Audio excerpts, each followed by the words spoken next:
सगळ्यांच्याच करता आत्ताची पर्यंतची सगळ्यात मोठी आणि महत्त्वाची बातमी, कदाचित महाराष्ट्राच्या राजकीय वर्तुळात भूकंप आणणारी शिवसेनेला सोडचिठ्ठी देण्याची भाजपची तयारी असल्याची सूत्रांची माहिती आहे। एवढंच नाही तर आणखीन धक्कादायक माहिती आहे ती म्हणजे मध्यावधी निवडणुकांच्या दृष्टीने सुद्धा भाजपचे वरिष्ठ नेते विचार करतायत। रश्मी पुराणिक आपल्या प्रतिनिधी आहेत। आता चंद्रकांत दादा पाटील यांच्या घरी ही बैठक सुरू आहे। रश्मी, काय नेमकं घडतंय तुझ्या पाठीमागच्या बंगल्यात?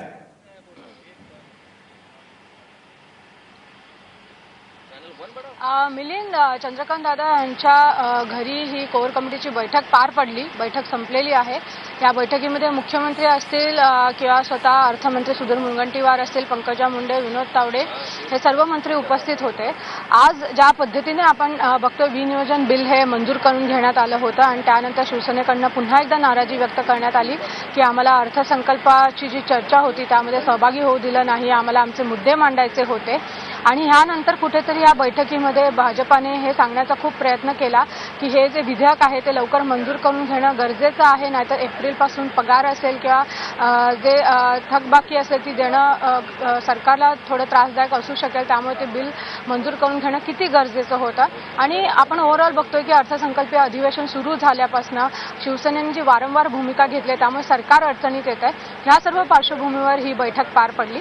या बैठकीमध्ये दोन गोष्टींवर प्रामुख्याने चर्चा झाली। एक ती म्हणजे काँग्रेस किंवा राष्ट्रवादी पक्ष यांचे जे आमदार त्यांच्या संपर्कात आहेत त्या आमदारांशी चर्चा करून त्यांना पुन्हा एकदा निवडून भाजपामध्ये आणणं आणि भाजपाच्या चिन्हावर निवडून त्यांना पुन्हा एकदा सरकारमध्ये सहभागी करून घेणं, किंवा दुसरा पर्याय जेव्हा कर्जमाफीची वारंवार मागणी होते तेव्हा कर्जमाफी करून टाकायची आणि मध्यावधी निवडणुकांना सामोरे जायचं। या दोन पर्यायांवर चर्चा झाली आणि अर्थात कोर कमिटीमध्ये यामध्ये 50-50% मतं पडली। विभागले गेले मंत्री देखील की आपण आमदार फोडायचे आहे की मध्यावधी निवडणुकांना सामोरे जायचं आहे। त्यामुळे ह्या दोन्ही पर्यायांवर थरोली चर्चा झालेली आहे। नावं कोणते कोणते आमदार येऊ शकतात, जी माहिती मिळते त्यानुसार काँग्रेसचे 15 आमदार हे भाजपच्या संपर्कात आहेत आणि राष्ट्रवादीचे 14 आमदार आहेत आणि ह्यापैकी 21 असे आमदार दिसत आहेत की जे पुन्हा जर निवडून येऊ शकतात शुअर शॉट। त्यामुळे अशा आमदारांना परत आणायचं का, ह्या पर्यायावर देखील चर्चा झालेली आहे।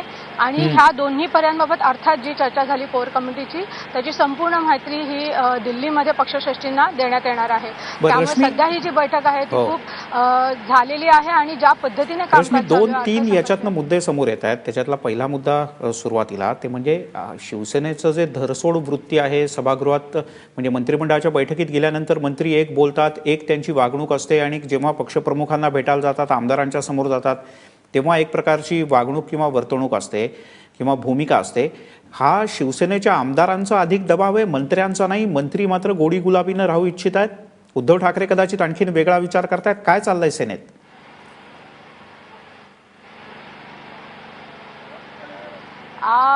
सेनेबाबत म्हणायची गोष्ट झाली तर आजही कॅबिनेट झाली, म्हणजे संध्याकाळी असं आपण बघायचं झालं तर या कोर कमिटीच्या जस्ट आधी कॅबिनेटची बैठक पार पडली, ज्या बैठकीमध्ये अर्थात शिवसेनेचे मंत्री देखील उपस्थित होते। बैठक व्यवस्थित पार पडली।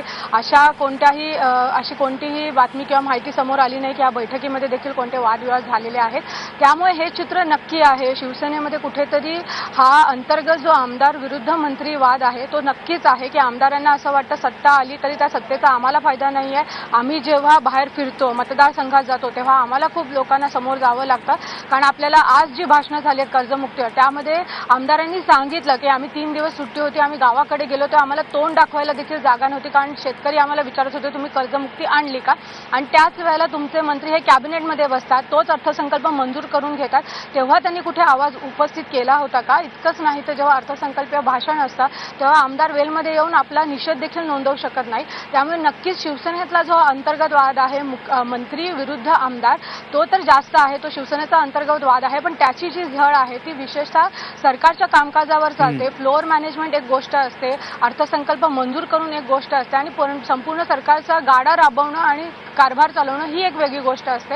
ह्या टेक्निकल गोष्टी पार पडण्यामध्ये जर छोट्या छोट्या गोष्टींमध्ये पाय घालून पाडणं येणार असेल, त्यामुळेच भाजप आज कुठेतरी हे आक्रमक भूमिका म्हणजे प्रामुख्याने असं म्हणता येईल रश्मी, सेनेची जी ही वृत्ती आहे किंवा सातत्यानं सरकारला मंत्रिमंडळात नाही विरोध करायचा, मात्र सभागृहात आणि रस्त्यावर येऊन मात्र विरोध करायचा, ही जी शिवसेनेची रणनीती आहे त्यामुळे मुख्यमंत्र्यांचं भाजपचे नेते वैतागलेले आहेत. रश्मी, तू राहाच आपल्यासोबत, आणखीन काही महत्त्वाचे मुद्दे आहेत.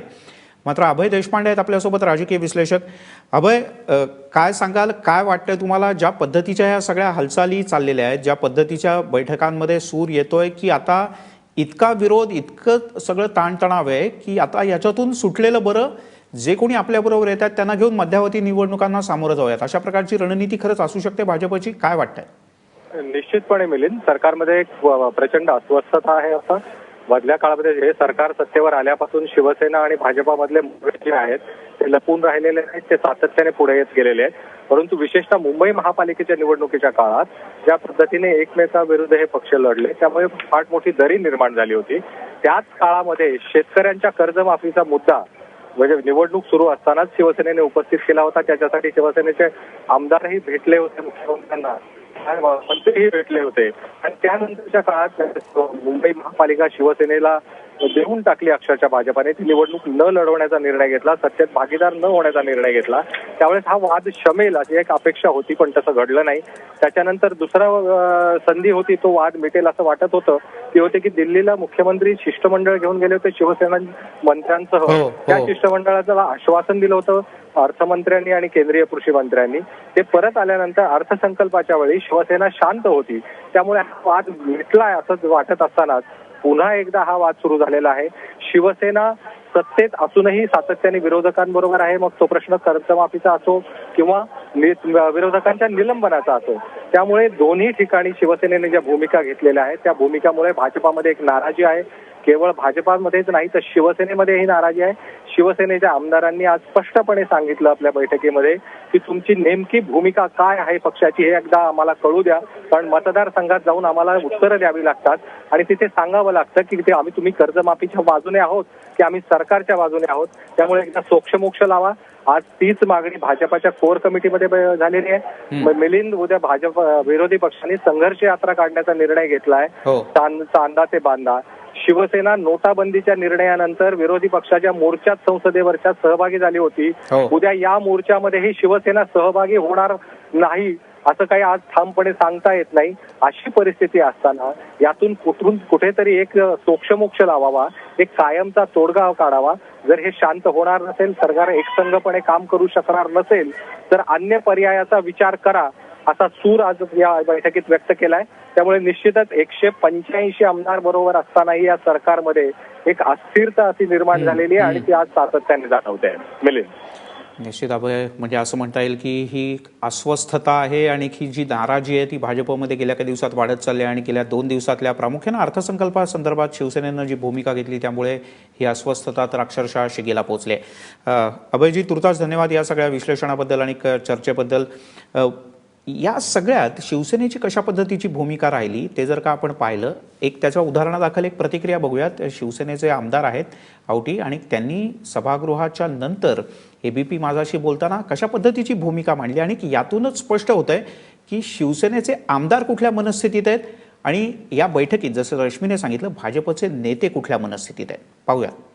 राज्य सरकारला मला या ठिकाणी विनंती करायची, कर्जमाफीचा आग्रह शिवसेना कदापि सोडणार नाही. कर्जमाफीचा मुद्दा हा शिवसेनेचे पक्षप्रमुख उद्धवजी ठाकरे यांनी महाराष्ट्रात सर्वात प्रथम हातामध्ये घेतलेला आहे. विरोधी पक्षानंतर त्याच्यात सहभागी झाले असतील. आमच्या पक्षाची ही भूमिका आहे, जोपर्यंत माननीय राज्याचे मुख्यमंत्री या सदनाच्या माध्यमातून महाराष्ट्राच्या 11 कोटी जनतेला आश्वस्त करत नाहीत तोपर्यंत आम्ही संसदीय कार्यप्रणालीचा भाग म्हणून कामकाजात आम्ही सहभागी होतोय. आम्ही होणार, आमची मतं आम्ही या ठिकाणी प्रभावीपणानं मांडणार, परंतु त्या दुबळ्या शेतकऱ्याला, गरीब शेतकऱ्याला न्याय दिल्याशिवाय शिवसेना स्वस्थ बसणार नाही.